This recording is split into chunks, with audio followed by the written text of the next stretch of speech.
To think I was being dramatic, so I don't know why this is not focusing. This is now focused. This is only a couple of feet or a few minutes from where I came from. You guys know I had to like upload the video and dump the video. If you can look, there's one car that got stalled. Look over by that white sign. That's another car that's probably almost up to the doors that's trapped there. I don't have like the best phone, but I'm not that far away from that, like where I'm standing at right now. I'm only probably like 100 yards, and this is my way. This is my way to work.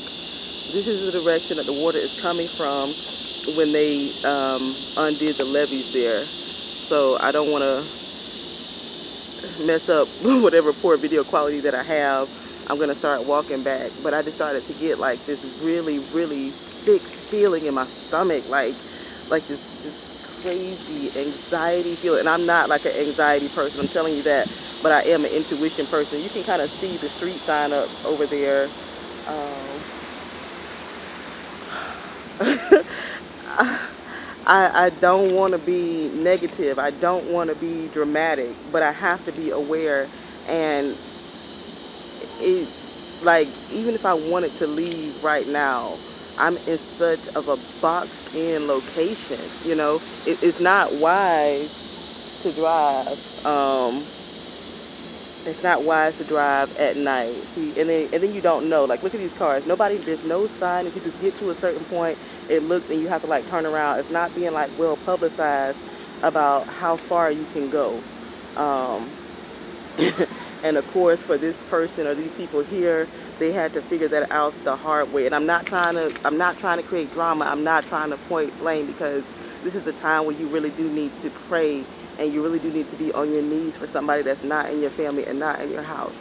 And even though I'm like so close to it, I was trying to stay as removed from it as I could mentally. You have to keep your own sanity, to keep your own sense of normality. I'm wearing the same clothes from yesterday. I haven't changed. I actually just like left the house because I was just feeling like caged in. I was just feeling like I wasn't myself.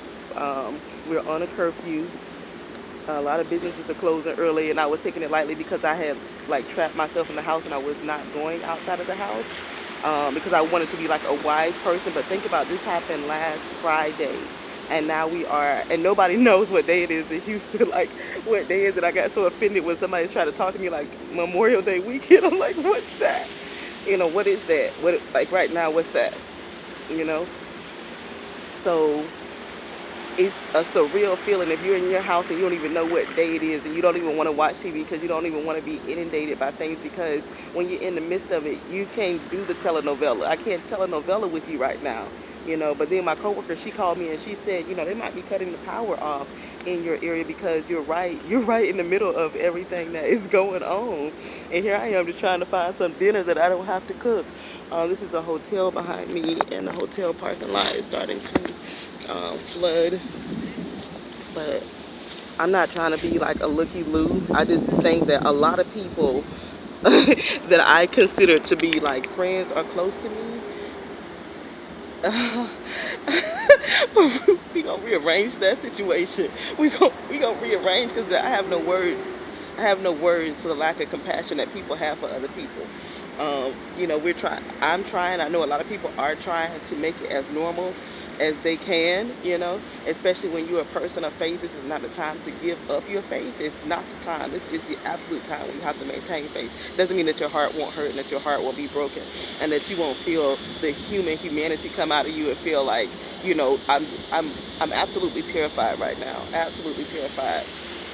And there is a serious lack of information going on. I'm not even trying to be controversial. There is a serious lack of information that is really going on. I don't know. I don't even know how much time this thing is going to let me ramble on. But this is like normally the way that I walk to go to the park. And that park is actually a bayou area.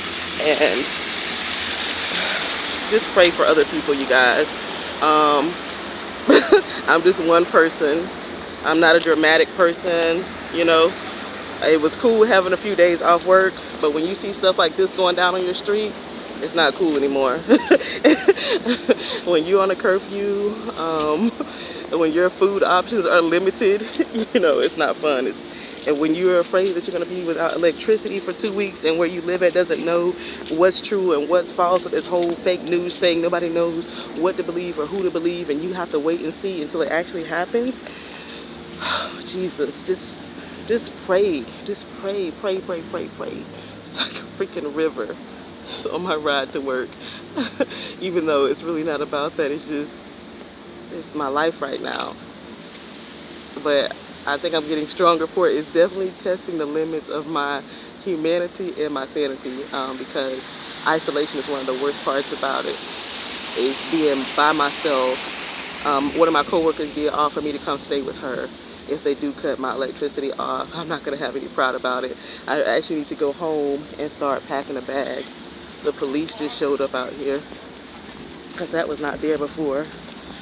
Let me go. People are just in shock.